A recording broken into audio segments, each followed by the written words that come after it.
I'm recording again. Anyway, what this is the FDSA Magic YouTube thing for Born of the Gods. This is something we're gonna try out and see how this goes. So starting off. Alright, so the first card we're going to be looking at is the Perplexing Chimera. It is a 5 casting. So it'll be 4 colorless and 1 blue, 3/3. Which does mean that it does fail the Grizzly Bear check. So it's not a 5 casting 5/5, which would be nice, but hey, you know, whatever. I don't know. It fails a lightning strike test. It does fail a lightning strike test. It does die to yeah, so it does die to lightning strike, which is not good. It also does die to the new black -3/-3 card. However, it's also slow enough to where it could be countered too. That is true. So for it's for like 2 blue. Oh god, for 2 blue, which look completely like Sperm, but you could go ahead and kiss that card goodbye for what that's worth. I don't know, Jacob, what do you think about this card? I feel it has enough evasion, even the lightning strike and what was the black card? Echoing Decay or whatever it's called. What was it called? Yeah. Echoing Decay. Wow. I feel that with its ability to exchange targets with with the spell your opponent's casting, gives enough evasion that it is still feasible to play. And the fact that it's 4 colorless and not blue and 3 colorless makes it much easier to cast. But it also makes it so you have less devotion, which is true. Somewhat relevant in this set. It's likely not going to see any play in the mono blue aggro decks, but we may see a resurgence of some control decks, hopefully, with Born of the Gods. Though thinking past standard. Oh, Bioblight. Yes, the card. Bioblight? Yeah. Anyway. Though thinking past standard, examples being EDH format and such. EDH, this card's gonna be super. Oh fun. yeah, definitely. It's like imagine what you can do with it. You can steal creatures, spells. You can steal. It can. Yes, it's a spell. It does. Not instant or sorcery. It's gonna be one of those cast and forget cards where you cast it and then your opponent tries to do something cool and you go, nope, I'm doing something cool instead. That's true. Especially because you're gonna try and kill it. You're gonna think, oh, I'll go to cast this card to kill it, and you're like, no, I'm gonna cast that card, and I'm gonna kill your guy. Yeah. Which basically means that your opponent's gonna have to 2-for-1 it or swing for the win pretty much then. Keep in mind also it gets around uncounterable stuff because it doesn't counter. Yep. That is true. Split-second spells. Split-second spells too, since it's not an activated ability. It is a triggered ability. Indeed. Oh wait, so can you use the tuning fork on it? What would happen if you use the Well, you're exchanging control of it with the spell. So if you copy the triggered effect, you're just going to give it to them lots of times. Well, you're giving them that creature, and they don't have the creature anymore. Plus, you already have control of the spell, so it doesn't matter if you get control of the spell again. So, while you could feasibly stack the trigger again, it just you wouldn't have a reason to. You couldn't take this spell. You can't take the spell twice. That's true. Because you're not copying the spell. You're literally taking it and retargeting things with it. Well, on the upside, guys, if you want to pre-order this card on Star City Games, it is 50 cents. Or how does he say it on Brewdog's? 37.5 pence with the new conversion rate. So it's not all bad. It is cheap if you want to invest in it. It's definitely a time. It is super cheap even at high retail. So what do I think about? Super easy. So let's see another card. He doesn't like that card. Alright, another card I wanted to go over. I want to go over Herald of Torment. Let's see. I don't know. What do you guys think about that card? At a 3 casting, 3/3 It is a flyer. 3 casting, so it's a double black, good for devotion. 3/3 flyer, so it has evasion, which is always good. So I don't know. What do you guys think? I feel that it being a 3 casting 3/3 flyer it makes it so that the black devotion decks have an aggro option in their 3-drop slot because Spectre is really good. But it doesn't deal real damage. It's really just trying to have a big butt and sit there. Plus, it does get around the, what was it, Searing Blood? Searing The blood. Searing Blood, Shock, so it does pass that, but it does, once again, die to the Lightning Strike. And crippling blight. And Crippling Blight, it does die to, oh, not Crippling Blight, it's Bile, what was it? We just said it. It does die to those cards, -3, stuff like that.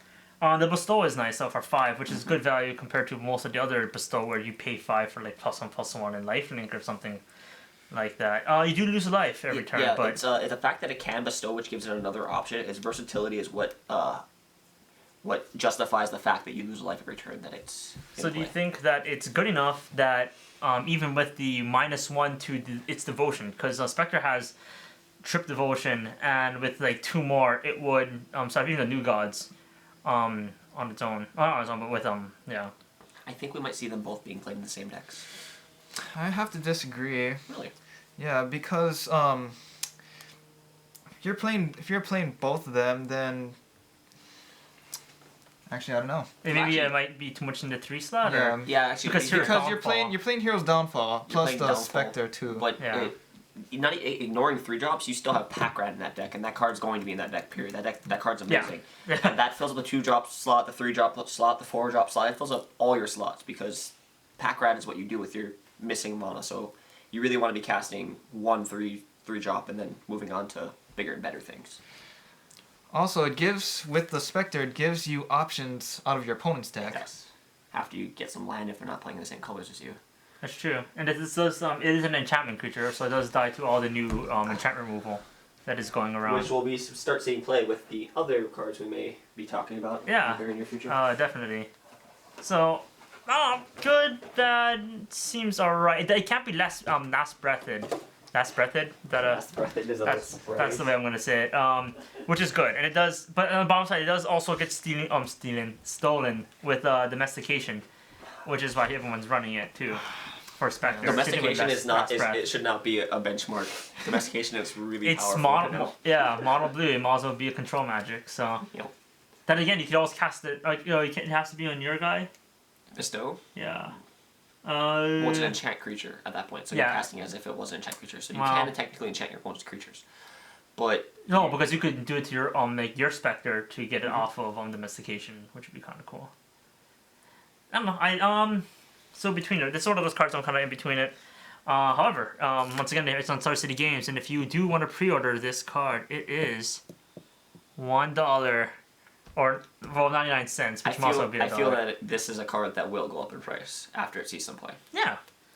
Well, it's definitely going to see play within at least the first couple weeks. So everyone's trying to feel everything out, but we'll see if it goes anything beyond that. All right.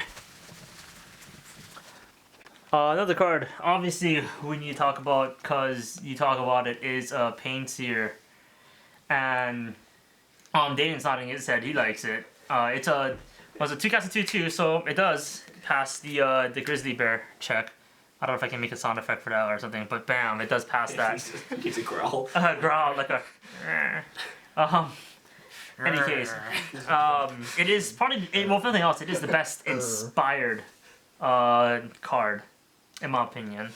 Obviously, drawing cards is always good. The Spectre is okay to discard one, but It actually, me and Reed were discussing this in the car. It doesn't actually draw you a card, which is kind of important about another card in this set. that is It true. reveals the top card of your library. Yes, it does. Well, it's good It's for a wrong. lot of cards in this set It is the because pseudo- one, it doesn't do you damage when you draw a card because you're not drawing a card. Two, a card that prevents you from drawing cards, you get around it because you're not drawing a card. That card's in the There, set. you get around Underworld Dreams or the new guy that is the Walking Underworld Dreams. Sure. But I have to say though, I'm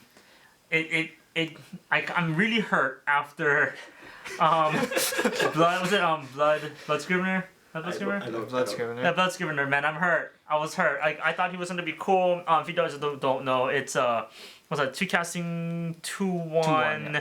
If you don't know, if you're hellbent and have no cards in hand, you draw a card, and you lose a life. Yeah. And it like man, if it aggro deck, I was running black red aggro and I was all about this card and like this is cool. It gives me out. I can draw cards, and you know what? You always have like 1 or 2 cards in your hand. That's why Hellbolt was a terrible mechanic. Hellbent was a lot harder than just swinging. Yeah. Yeah. Because either they kill it to stop your card Now- advantage, or you kill your big things or your actual aggro creatures. Now I call him a pseudo Bob, but to be fair, he has to be a lot more aggro than Bob because he needs to untap for his effect to go True. to activate. But there's another card that does go with this is some Springleaf Drum. Yes, Springleaf Drum. Which is also announced. I want to see Springleaf Drum and Triton Tactics to untap him in one turn. Make him huge, yeah.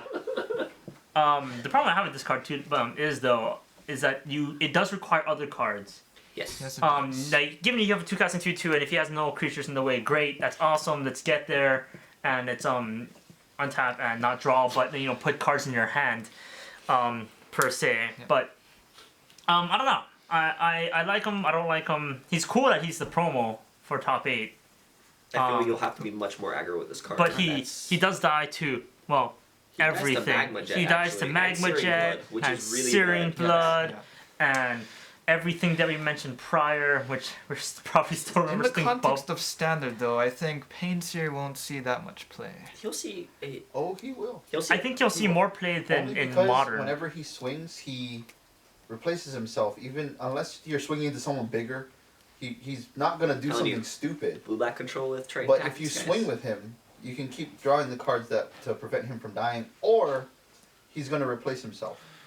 I suppose, Well- but then if you get rid of him, you kind of get rid of a source of your card advantage, while the other decks like mono red or mono green don't really care. Yeah. Because all these. He will not see as much play as Bob. That's true. Thank goodness. And Tim's here.